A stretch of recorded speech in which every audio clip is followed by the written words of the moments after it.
Welcome back to Lantern Insights. Today on the channel we're going to be showing an absolutely insane game that I have. Like, this game has everything. We're trying a list with Tarmogoyfs in the sideboard.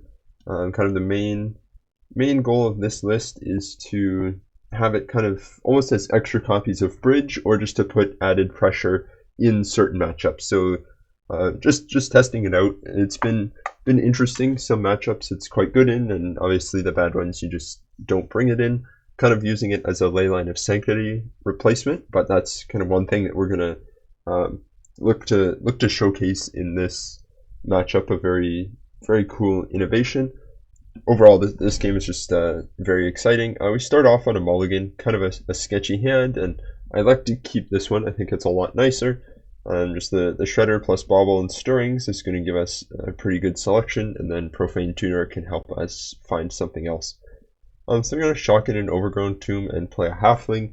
At this point, looking like Yawgmoth, I think, is our most realistic deck. We bobble ourselves and see a Blooming Marsh, which is perfect. That's exactly what we want to draw here. And given that we're kind of operating as though it's Yawgmoth, I elect to suspend the Profane Tutor here. I think Yawgmoth, because it's Duress and not Thoughtseize in our hand, most of the things that we want to take, they won't be playing for a turn or two. Think like Eldritch Evolution. However, they play Interplanar Beacon here, which means that they're likely on some sort of Karth deck, Planeswalker Tribal, and they do go ahead and play Teferi here, which is pretty bad for us. With a Profane Tutor on Suspend, we kind of have no way of killing Teferi before it comes off Suspend, unless we draw like exactly Assassin's Trophy, which we don't here. And we do go and Duress them. Liliana the Veil, Oath of Nissa. They had Oath, Nissa, Karth the Lion. I just elect to concede here. I think there's not really much that we have going for us. We kind of have to draw like Runner with this Teferi, stopping our Profane Tutor. Like, we're just very much behind this game. But we're gonna bring the Goyfs in and see if that can help us in game 2. And speaking of Goyfs, we open a hand with 3 of them plus Shadow Spear here. I mean, this hand is very interesting. We got basically all the cards that we would want in this matchup. The one thing is, Goyf without hand disruption, it's going to be a bit difficult to get too many types in the graveyard quickly, but eventually they'll be able to tick up here. They lead on Birds of Paradise. Does mean we could have like turn 2 Teferi, which would obviously be pretty bad, but we are going to just look to make constructs with this Goyf here. Unfortunately, turn 2 Stony Silence into also turn 2 Pithing Needle on Urza's Saga is not much better than Teferi. So obviously in fairly behind here. We're going to play out another Goyf, Shredder. Basically at this point we're looking for some sort of hand disruption. Next turn we will get 2 types in the yard when Urza's Saga resolves. So that should be good. They do go ahead and play Karth here, finding a Kaya, which is a very good card in this sense. Just being able to exile all of our 1-drops is very, very strong here. But we do have an Urza's Saga, and we are going to get a Needle on it, as we know that's kind of what they have in their hand. Yeah, so Needle named Kaya, play another Goyf, another Saga, and unfortunately Karth is a 3/5, so pretty chunky blocker here. But by next turn, you'll see with Gardens and Shadow Spear, we are able to get an artifact into the graveyard. You'll see it takes us a little bit before we actually end up using that. And we they're also playing Kethis, quite a strong card if they fuel the graveyard, and it'll be something to watch out for if we make it to game 3, just being conscious of how much we are milling them. And so we draw this Pithing Needle, which we're going to play on Teferi. I think there's a few things you can needle there. You could needle Kethis, Liliana the Veil, kind of any of their planeswalkers are a pretty realistic needle. They go ahead and play a Rona here, which is going to let them draw and discard a lot, really fueling this Kethis. And we draw a Thoughtseize, which is basically our best draw here, as it's going to allow us to add a sorcery and likely a Planeswalker to the graveyard, which is going to make our Goyfs able to attack much easier. And so we do grab this Needle on Rona. It does kind of mean that they will likely just chump with it, but that's better for us than them not blocking with it and just being able to loot probably once or twice every turn. And so looking at their hand, they have another Karth, a Kaya, and Teferi that are both needled, and the Wandering Emperor. So obviously we are going to take the Emperor here. They don't currently have two sources of white mana, but I think it's still correct to take Emperor here, as we are very much on the beatdown plan. And as you can see, we did tap slightly wrong here, as we should have left Gardens up in order to copy Shadow Spear. Didn't quite see that line until a turn later. They just run out Kaya, but here we're basically just going face. We grab another Gardens, and then here, like I talked about, it's currently a 5/6 Tarmogoyfs. They can eat 2 legendaries from their graveyard with Kethis, where because they chumped with the Rona, they can shrink it by creature and planeswalker. So they're going to go for the blocks, exiling it from their graveyard. We're going to put the Kethis in front, so we're essentially going to trade one Tarmogoyf for Kethis here, as turning Gardens into a Shadow Spear to get that added type into our graveyard is actually very relevant. I think it was a pretty good line where they go for trying to kill off a Goyf, and then we're able to still pump it. Additionally, that also puts creature in the graveyard, so now from here we have 2 5/6s and kind of have to hope that they don't find anything great, as we really want to force the double chump. And here, importantly, we're not going to attack the planeswalkers with Karth out, as if their planeswalkers die, they'll be able to dig for more relevant planeswalkers. And here they kind of need 2 blockers for us. Oath and Missa can help, but it's not enough, and the Tarmogoyfs get there. Overall, like this game was the Mycosynth Gardens copying Shadow Spear, I think, was the most interesting line. This matchup overall is quite difficult because their number of planeswalkers can overwhelm our number of Pithing Needles, and as you can see, a lot of them are very relevant against us, but we'll see if we can put up a good fight in Game 3. Well, for Game 3, we have one Goyf and Urza Saga being a very strong card in the matchup. Unfortunately, we do have our one Ensnaring Bridge that we left in, but can't, we just left one in, but it's in our opener, so it can be a backup plan. Ideally, won't be super invested in it, and we do draw a second Tarmogoyf.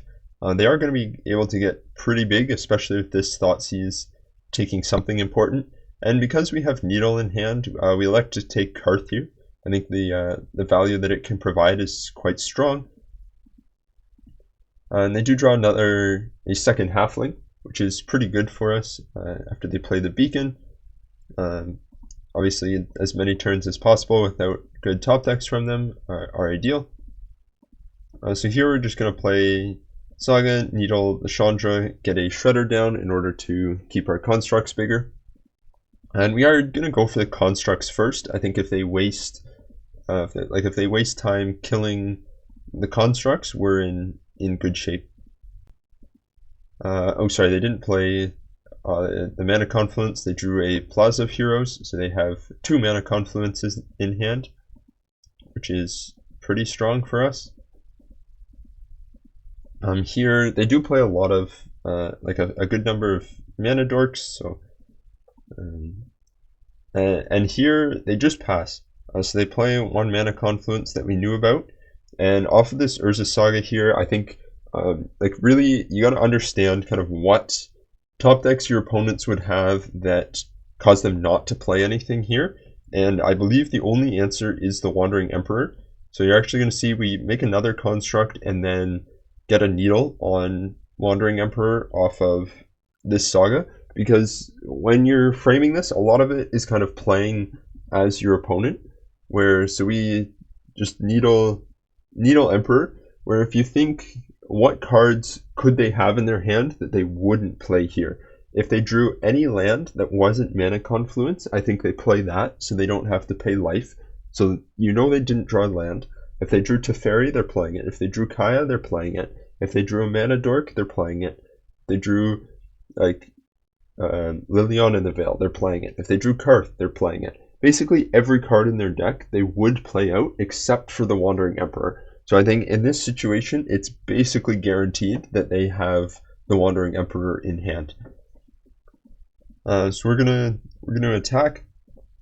At this point, obviously we're gonna go after them and not Chandra, as we do want to close this game out kind of as quickly as possible. And exactly as we predicted, they do have the Wandering Emperor. So good prediction. I mean, it's all about just kind of recognizing the play patterns of your opponent's deck. I think honestly that's more important than anything. Not necessarily knowing every card of your opponent's list, but just knowing what the common play patterns with that list would be, and therefore, often there might be a few similar ones that can fall into that category. They do have a Teferi here, which is going to be pretty good. But they elect to bounce a construct, not the needle on Wandering Emperor. If they bounce the needle on Wandering Emperor and exile the construct, I think we just go and replay the needle on Teferi and attack down the Wanderer. Here we mill them. At the time, I was looking to grow these Tarmogoyfs. However, in hindsight, I think that perhaps because they do play Kethis, that might be not quite ideal. We do kind of have to attack the Teferi here, as if it's allowed to grow too much, it'll be able to kill our other construct.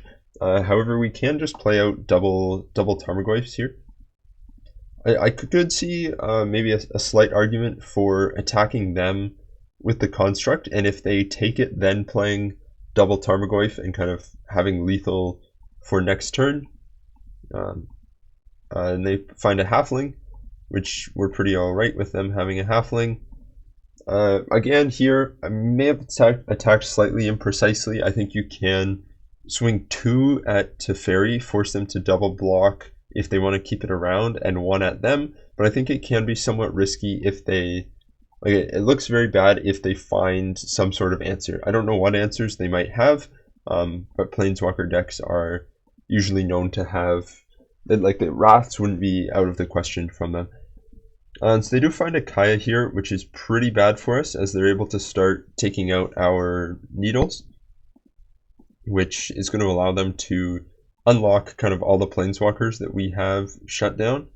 And of course we elect to mill ourselves just immediately, like binning all our good cards. So we swing at Kaya. They are going to double block, as Kaya can basically Wrath like most of our board. We play out a second Goyf, and at this point we are in a not ideal position, that's for sure, but they did just top deck a Birds of Paradise and have two chump blockers. So at this point it's just kind of about if we can keep the pressure up for long enough. We do draw push, which means we will be able to kill the Kaya, as it would be able to shrink our Goyfs, kind of hitting specific cards in order to shrink them. And so they let that go. Now that all of our needles are gone, and specifically they're exiled, so we're not really going to be able to play them. I think that Kaya was really a turning point in the game, where there are a lot of other Planeswalkers they can draw there that don't really matter. So if they draw Liliana in the Veil, we saw, we can fight through that. This Ren and Realmbreaker, they can fight through. But Kaya just being able to systematically pick off our needles, very strong. Milling the Fatal Push, or casting it, is relevant, as our Goyfs are now 7/8s, but I think we're still kind of in top deck mode. Thoughtseize is pretty useless here. I would kind of like a blue land would be very useful to get Baubles, give us like a bit of top control, as like with Bauble plus Shredder, you can control their top easily. They do draw Liliana here, which is going to take out one of our Goyfs. We will be able to kill it if they don't find anything else, but definitely at this point, you can tell it's starting to slip away. So they play block with birds here, and at this point we're all right with the +1 Oath of Nissa, obviously finding, and they do find Kethis here, and I think at this point it's basically over, where yes, we can kill the Kethis, but they're going to be able to replay, get back like Teferi out of their graveyard for just 2 mana. They play the Yavimaya, which also allows them to get Rem and Realmbreaker or Kaya.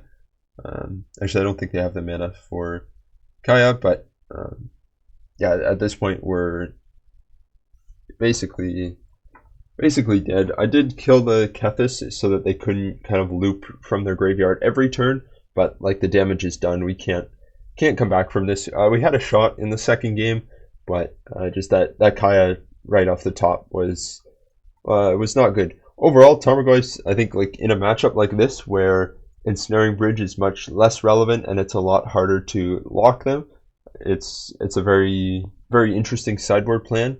This matchup with all of the with all the planeswalkers that they have, like it's going to be very difficult no matter what your sideboard plan is, just as they have more walkers than we have needles. But overall, I think I was happy with Tarmogoyf. We got to see them do a lot in game 2, and they were a very nice inclusion in the deck. We'll likely have a full league with this version coming up tomorrow. But anyway, I hope you enjoyed this one, and I will see you in the next one.